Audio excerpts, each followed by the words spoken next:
Polytechnic के सभी subject सबसे सरल और आसान भाषा में पढ़ने के लिए हमारे चैनल को सब्सक्राइब करें और साथ ही बेल आइकन को भी ऑन करें ताकि आपको सारे अपडेट मिलते रहें। तो नमस्ते दोस्तों, स्वागत है आप सभी लोगों का आपके अपने YouTube channel dream India polytechnic study point में। आज का वीडियो लेक्चर है हमारा पॉलीटेक्निक 5th सेमेस्टर के स्टूडेंट्स के लिए और आज का जो हमारा टॉपिक है, आज हम पढ़ेंगे क्लासिफिकेशन ऑफ रिले। देखिए, वैसे तो आपसे क्लासिफिकेशन रिले का पूछा नहीं जाता है, लेकिन अगर बाई चांस आपसे पूछ ले तो आपको आता हो। देखिए, हम सभी टॉपिक को कवर इसलिए कर रहे हैं ताकि आप लोगों को जो कि है पेपर में कुछ छोड़े भी ना। हमको पास नहीं होना है, हम लोगों को टॉप करना है, इसलिए हमको सभी टॉपिक को पढ़ते हुए चलना है। ठीक है, देखिए भले ही आप उसको थोड़ा पढ़ें लेकिन पढ़ें ज़रूर, आपके दिमाग में वो चीज़ आए ज़रूर, इसलिए हमको सभी टॉपिक को कवर करना है। ठीक, अभी इस समय हमको सभी टॉपिक को कवर करना है। आज हम पढ़ेंगे क्लासिफिकेशन ऑफ रिले। इसमें आपकी कई प्रकार की रिले जो कि हम इसके पहले वाले वीडियो लेक्चर में आपको बता भी चुके हैं। ठीक है, इसका क्लासिफिकेशन देखिए, इस तरह से हम आपको बता चुके थे इसके पहले वाली वीडियो लेक्चर में। तो जिन लोगों ने इसके पहले वाला वीडियो लेक्चर नहीं देखा है तो वीडियो के डिस्क्रिप्शन में आप जाएँ, वहाँ पर पॉलीटेक्निक 5th सेमेस्टर के सभी सब्जेक्ट की आपको प्लेलिस्ट दी गई है, आप वहाँ से जाकर देख सकते हैं। तो देखिए, वीडियो में थोड़ा आज नॉइज़ आएगा तो आप लोग थोड़ा ठीक देख लीजिएगा, हल्का सा जो नॉइज़ जो कि आएगा आज। देखिए, सबसे पहले हम पढ़ते हैं क्लासिफिकेशन ऑफ रिले में according to principle of according, प्रचालन सिद्धांत के आधार पर रिले का वर्गीकरण। देखिए क्या है, सबसे पहले हमारी रिले आती है। हमको जितनी भी रिले हैं इन सभी के बारे में थोड़ा थोड़ा पढ़ लेना है, 3-3, 4-4 लाइन सभी के बारे में जो कि पढ़ लेंगे, 1-1, 2-2, 3-3 जितनी भी लाइन आपको पढ़नी हो। अगर क्लासिफिकेशन जैसे देखिए आपसे क्वेश्चन आपको दिखा दें हम, देखिए जैसे कि आपसे क्वेश्चन पूछा कि रिले का कार्य सिद्धांत की व्याख्या कीजिए। इसी में अगर आपसे पूछ ले कि रिले होती कितने प्रकार की हैं उनका भी वर्णन कीजिए, तो इसलिए जो कि हम इस टॉपिक को आपको पढ़ा रहे हैं। ठीक है, सबसे पहले देखिए आपका जो क्लासिफिकेशन ऑफ रिले में सबसे पहले हम पढ़ेंगे थर्मल रिले, जिसको हम हिंदी में कहते हैं ऊष्मीय रिले। देखिए, इस रिले का यूज विद्युत धारा को बाईपास कराने के लिए यानी कि ब्लॉक करने के लिए किया जाता है। साधारण सी भाषा में लिखा हुआ है थर्मल रिले क्या होता है। इस प्रकार की रिले का यूज विद्युत धारा को बाईपास कराने के लिए, मतलब कि आपके ब्लॉक करने के लिए किया जाता है। जब किसी सर्किट में विद्युत अधिक मात्रा में आ जाती है तब यह रिले काम करने लगती है। जब देखिए किसी भी पावर सिस्टम में या किसी भी सर्किट में आपकी विद्युत जब अधिक मात्रा में आ जाएगी तब हम जो कि है थर्मल रिले आपकी ऑपरेट हो जाती है और काम करना शुरू कर देती है। देखिए, इसके बाद हमारी अगली रिले आएगी गैस एक्वेटेड रिले, गैस प्रवृत्त रिले। गैस दाब के कारण प्रचालित होने वाली रिले को हम प्रवृत्त रिले कहते हैं। क्या कहते हैं? प्रवृत्त रिले कहते हैं। गैस दाब के कारण प्रचालित होने वाली रिले को हम गैस प्रवृत्त रिले कहते हैं। तो देखिए इतनी सी जो कि हमको इसके बारे में जो कि लिख देना है, जिससे कि आपको 5 नंबर आसानी से मिल जाएंगे। इसके बाद देखिए तीसरी हमारी आती है इलेक्ट्रोमैग्नेटिक रिले, वैद्युत चुंबकीय रिले। वैद्युत धारा के कारण उत्पन्न होने वाले चुंबकीय प्रभाव से प्रचालित रिले वैद्युत चुंबकीय रिले कहलाती है। देखिए बड़ी साधारण भाषा है, वैद्युत धारा के कारण उत्पन्न होने वाले चुंबकीय प्रभाव से प्रचालित रिले वैद्युत चुंबकीय रिले कहलाती है। एक बार आप पढ़ेंगे तो आपको तुरंत जो कि याद हो जाएगी। और आप लोगों में से जो लोग नोट्स बनाते हुए चल रहे हैं, आप लोग उसका फ़ायदा जो कि पेपर के टाइम देखेंगे। ठीक, और जो लोग नहीं बना रहे हैं नोट्स, उनसे हम अभी भी यही कहेंगे कि आप लोग नोट्स जरूर से बनाते चलें। इलेक्ट्रो डायनामो रिले, देखिए वैद्युत गतिज प्रारूपी रिले डायनामो के सिद्धांत पर कार्य करती है, उसको हम इलेक्ट्रो डायनामो रिले कहते हैं। साधारण सी भाषा है। देखिए पांचवा है इलेक्ट्रो स्टैटिक रिले, वैद्युत स्थैतिक रिले। जो रिले वैद्युत स्थैतिक के सिद्धांत पर कार्य करती है उसे हम वैद्युत स्थैतिक रिले कहते हैं। तीसरी आ गई है आपकी स्टैटिक रिले, वे रिले जिसमें कोई भी गतिज अंग नहीं होता है तथा इलेक्ट्रॉनिक या चुंबकीय प्रभाव से के साथ अनुक्रिया करती है, स्थैतिक रिले कहलाती है। इसके बाद देखिए दूसरा हमारा आता है अकॉर्डिंग टू एप्लीकेशन, उपयोग के आधार पर रिले का वर्गीकरण। इसमें आपकी आती है पहली relay over current relay. Over current relay देखिए अति धारा रिले, जब किसी परिपथ में फॉल्ट उत्पन्न होता है तो उस परिपथ की धारा का मान अधिक होने के कारण अति धारा रिले का प्रचालन होता है। देखिए जब भी किसी परिपथ में जो आपका फॉल्ट उत्पन्न होता है तो उसमें जो कि परिपथ में धारा का मान अधिक हो जाता है, सभी लोगों को पता है, तो अति धारा रिले का प्रचालन होता है। दूसरा हमारा आता है डिस्टेंस रिले, दूरी रिले। इस प्रकार का रिले या इस रिले का प्रचालन वोल्टता तथा धारा के अनुपात पर निर्भर करता है। आपकी डिस्टेंस रिले का प्रचालन वोल्टता तथा धारा के अनुपात पर निर्भर करता है। तीसरा हमारा आता है आपका दिशात्मक शक्ति रिले। ठीक है, डायरेक्शनल पावर रिले।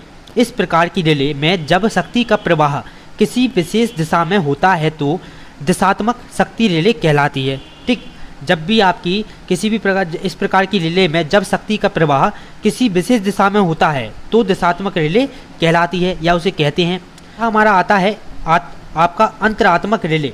जब इनकमिंग करंट तथा आउटगोइंग करंट में अंतर उत्पन्न होता है तो रिले का प्रचालन होता है। देखिए, जब भी आपकी इनकमिंग करंट और आपकी आउटगोइंग करंट में अंतर उत्पन्न होता है तो इस प्रकार की रिले का जो कि है प्रचालन होता है। इसके बाद देखिए हमारा सी कंपोनेंट क्या है। देखिए सी आपका पढ़ेंगे अकॉर्डिंग टू ऑपरेशन टाइम, प्रचालन के अनुसार वर्गीकरण। देखिए प्रचालन के अनुसार वर्गीकरण में हम देखेंगे, फर्स्ट आपका आता है पहली रिले डेफिनेट टाइम रिले, निश्चित कल रिले वह रिले जिसका प्रचालन फॉल्ट उत्पन्न होने के उपरांत, मतलब कि आपका फॉल्ट किसी भी पावर सिस्टम में हो गया, उसके बाद एक निश्चित समय पर होता है, निश्चित काल रिले कहलाती है। वह रिले जिसका प्रचालन फॉल्ट उत्पन्न होने के उपरांत एक निश्चित समय पर होता है, निश्चित रिले कहलाती है।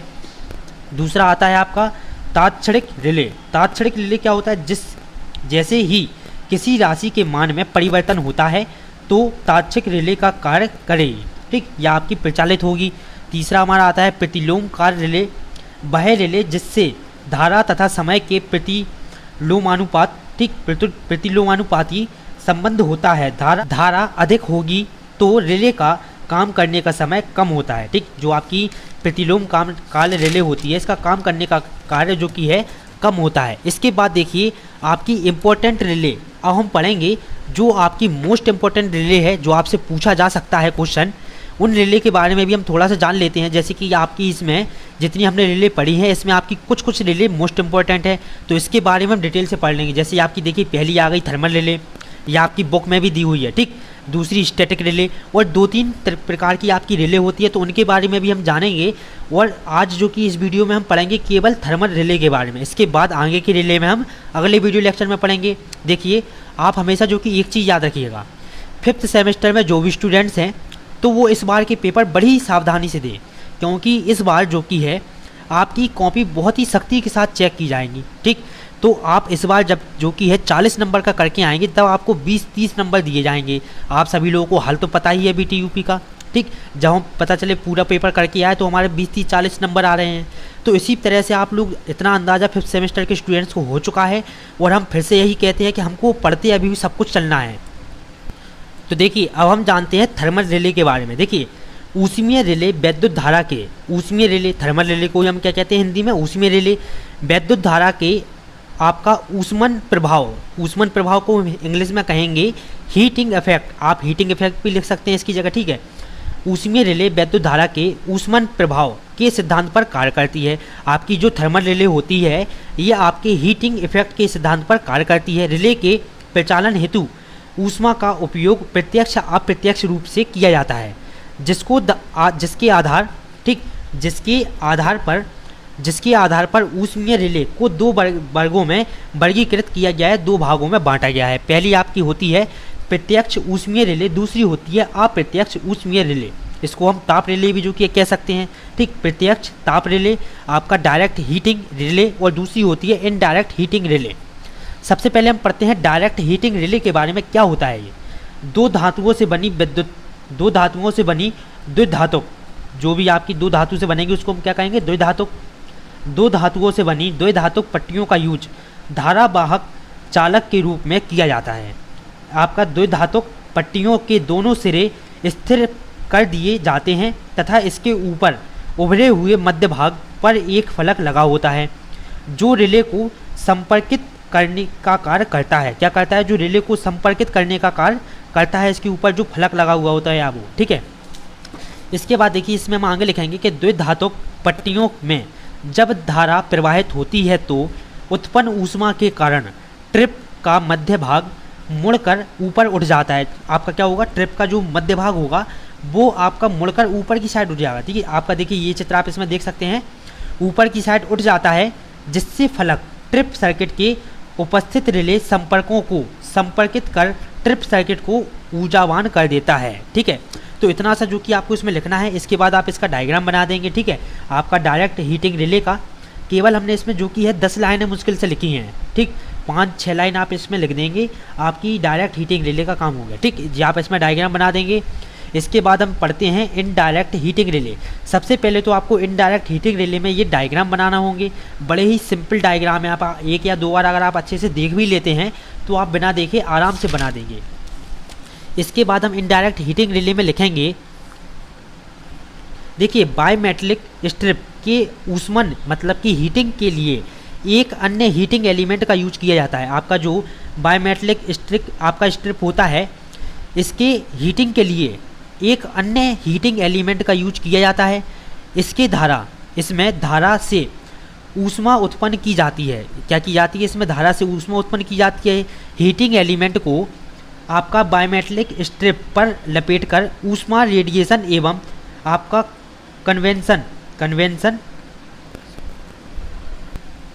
रेडिएशन एवं कनेक्शन के द्वारा अथवा एक तेल कुंड में आपका बायमेटलिक स्ट्रिप और हीटिंग एलिमेंट को पृथक स्थापित कर केवल हीटिंग आपका कन्वेक्शन के द्वारा आपका द्विधातुक पट्टियों का ऊष्मन किया जाता है। ठीक है, तो ये आपका क्या था? Indirect heating relay. इसके अनुप्रयोग हम पढ़ेंगे। देखिए ऊष्मीय रिले थर्मल रिले का यूज प्रायः अतिभारों से मोटर के रक्षण हेतु किया जाता है। तो देखिए आशा करते हैं कि आपको आज का वीडियो लेक्चर समझ में आया होगा। हमने देखिए आपको अगर आपके रिले का क्लासिफिकेशन अगर पूछ ले तो केवल हमको इन सभी रिले के बारे में थोड़ा 3-3, 4-4 लाइन लिख देनी है। देखिए आप लोगों ने खुद देखा होगा कि 2-2, 3-3 लाइन हमने सभी में लिखी है बस। ठीक, अगर बाई चांस आपसे क्लासिफिकेशन पूछ ले तो इन सभी के बारे में 2-3 लाइन आप लिख देंगे, तो जिससे क्या होगा, एग्जामिनर पर एक अच्छा इफेक्ट पड़ेगा। ठीक है, तो आपको नंबर देने में भी वो आसानी होगी। तो इसलिए जो कि आप अगर क्लासिफिकेशन पूछे अगर तो आप ये चीज़ ज़रूर से लिखें, इसके बारे में सभी के बारे में 2-3 लाइन लिख दे बस। तो आज का वीडियो लेक्चर हम यहीं पर ख़त्म करते हैं। अगले वीडियो लेक्चर में हम फिर मिलेंगे। और जो कि आप सभी लोग वीडियो को ज़्यादा से ज़्यादा शेयर करें। ठीक है, ताकि और लोगों तक वीडियो पहुंच सके। और बहुत ही जल्दी आपकी प्रयास किया जाएगा कि सभी वीडियो लेक्चर जो कि सभी सब्जेक्ट स्टार्ट किए जाएँ। और साथ ही इलेक्टिव का आपकी जो एनर्जी सोर्स सब्जेक्ट है उसको भी बहुत ही जल्द स्टार्ट कर दिया जाएगा। तो नमस्ते, मिलते हैं अगले वीडियो लेक्चर में। पॉलीटेक्निक के सभी सब्जेक्ट सबसे सरल और आसान भाषा में पढ़ने के लिए हमारे चैनल को सब्सक्राइब करें और साथ ही बेल आइकन को भी ऑन करें ताकि आपको सारे अपडेट मिलते रहें।